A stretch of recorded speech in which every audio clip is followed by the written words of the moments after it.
Today on Custom RC, I would like to do a open box review of the Losi Nightcrawler.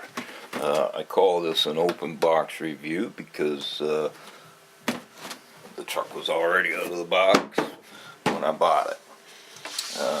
The fella that bought this truck, he only drove it for about an hour and decided he wanted something different. So I've always liked this truck. I've been wanting to get one for quite a while, and when this one came up, I jumped right on it. She's a sweet looking crawler, this one. We'll start off with the tires. What I found with these tires are they're 2.2 rock claws, and I find they're a little stiff.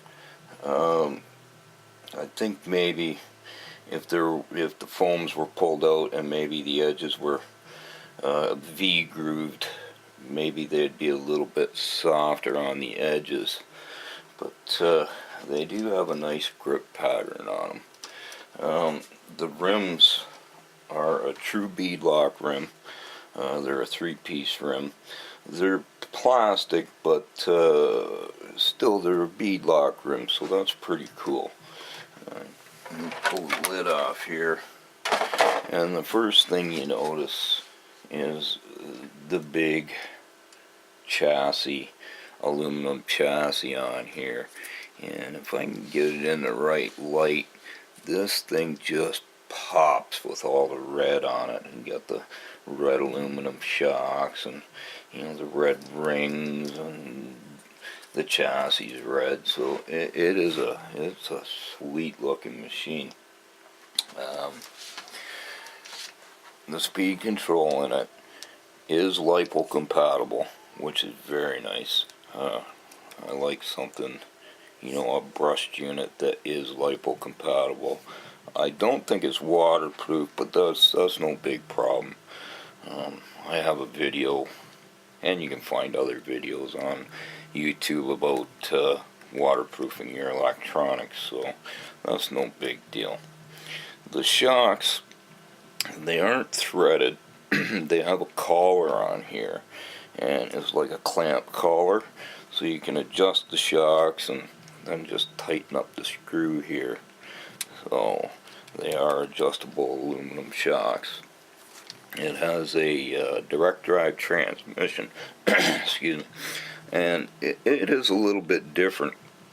This is actually, if I can get a shot in there, that's actually the spur gear there, and then it runs on like an idler gear and then to the pinion. So that is a little bit different. It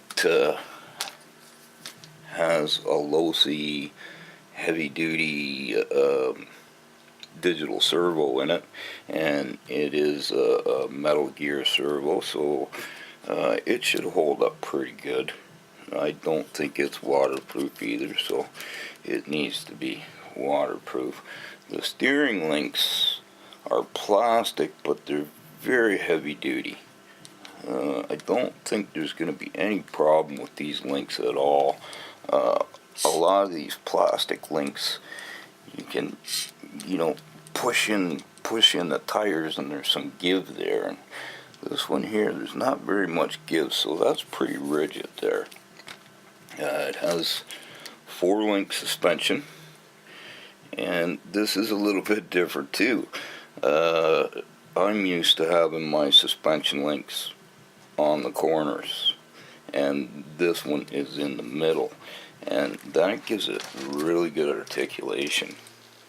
It damn near 90-degree articulation on it, so that should work pretty good for crawling. What I really like about this crawler is it has the heavy-duty steel CV joints, and that's right out of the box, ready to run. And that's unusual to see heavy-duty CV joints on a ready-to-run vehicle. Now, the reason they call this a night crawler is because it has LED lights pre-installed on it. There's one on each side at the front, and there's one on each side at the back. And they basically shine over the axle right about here, so you can see what you're crawling over at nighttime. Now, this is what you call a worm drive, a worm gear drive. So it's a little bit different than the other crawlers I have. The other crawlers I had to have differentials in them. This one is a worm gear drive. So this is like one gear that just continually spins, and then another gear down here. And it is very good for crawling. I find the worm gear, I've been looking forward to getting a worm gear crawler for quite some time. The problem with this one is when I took it out to go crawling, I had it out for I run it for probably 10-15 minutes, and it just seemed to get tighter and tighter and tighter. And the next thing I know, it wouldn't crawl anything. It wouldn't even crawl over my hand. Everything was just binding up on it like the battery was dead or something. And I knew the battery wasn't dead, so I knew there had to have been a problem, and I did figure it was the worm drive gears in it. So I brought it in, and I got online and started troubleshooting, and I learned that these axles are supposed to be full of grease. And so I took it all apart. It took me 4.5 hours to pull these axles off. And when I did split them apart, there was hardly any grease in there at all, like very little grease.